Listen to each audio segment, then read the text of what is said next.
Right, good morning, good evening, good afternoon, everybody. Hello, wherever you are. My name is Paul. I'm also called Knack. I usually do a load of daily brain teasers called the Daily Teaser in the morning, but also occasionally I talk about two other things. I talk about TV shows, I talk about movies. Tonight, I've seen the 2020 release of The Invisible Man, directed by Lee Wannell and starring Elisabeth Moss, and I thought I'd tell you about them. Let's get kicking off with that summary. The Invisible Man opens by showing us Cecilia Cass, Elisabeth Moss, waking up next to her partner Adrian, Oliver Jackson-Cohen, at an early hour of the morning. After basically drugging him with what used to be called Valium and is now gets called diazepam, she makes her escape from what we soon learn is something of an extremely abusive relationship, one that forces her to escape with help from her sister Emily, played by Harriet Dyer, and forces her to hide out with her childhood friend James, Aldous Hodge. 2 weeks after Cecilia escapes, she gets the news that her former partner Adrian has taken his own life and left her quite a suspiciously large amount of money, providing two things: providing she behaves herself and providing she doesn't go mad. That's when the trouble starts, of course. That is when she starts seeing things that aren't actually there. Now, first things first, in conclusion, I've got a rating system for movies I've seen. I've got 0 stars right at the bottom, which basically means avoid them like they're sort of decomposing coronavirus and going to give you a disease, all the way up to 4 stars at the top, which means go get a copy now. More on that score at the end of this post, or at the end of this video.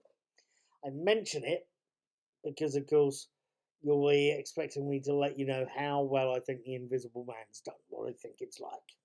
Has it impressed me? Has it lived up to the hype? Has it lived up to any? Has it left searing, indelible marks across my cranium and hammered its story into my living brain with false energy, joy, and a lot of pizzazz?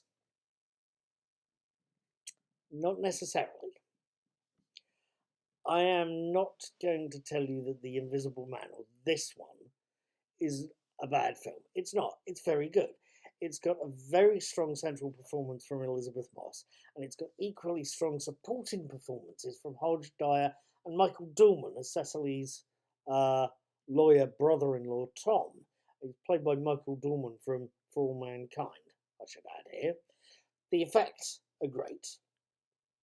The writing is very strong. I can't actually complain about the story on the grounds of textual authenticity either. The last film I saw a few days ago now was the 2017 Italian remake of Reanimator, which called itself Herbert West Reanimator.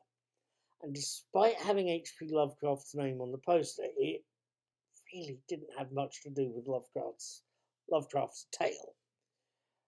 I can't fault The Invisible Man on those grounds there. I can't. I really can't, because of course it's not claiming to be the Wells story.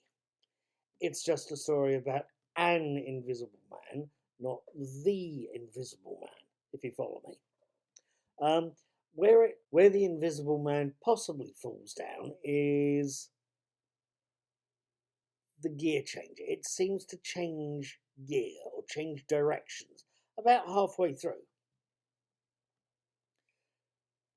This 2020 version of The Invisible Man starts seemingly as a psychological horror that's part way between The Babadook and Candyman. It's something that's slow placed and seemingly avoids telling us whether the antagonist is real or just a bunch of scary seat cushions. It finishes and changes direction halfway through to a revenge-driven, action-driven, supernatural drama, sci-fi drama. Okay, it's a nicely done revenge action sci-fi drama, but it's one that started seemingly going in that direction, ends up going in that direction. It's well made, it really is, don't get me wrong. It's well made, it's well performed, it's well directed, it's an interesting take on the idea of an invisible man. But I have to say, this version of the Invisible Man does have a clunky gear change in the middle. It's something I found hard to ignore, personally. Keep that in mind, and keep in mind that that's why I'm giving The Invisible Man 2 stars out of a potential maximum of 4. Feel free to leave me a comment. Tell me if you agree or disagree. If you've seen it, tell me what you think of it as well. Thank you for watching. Have a very good weekend.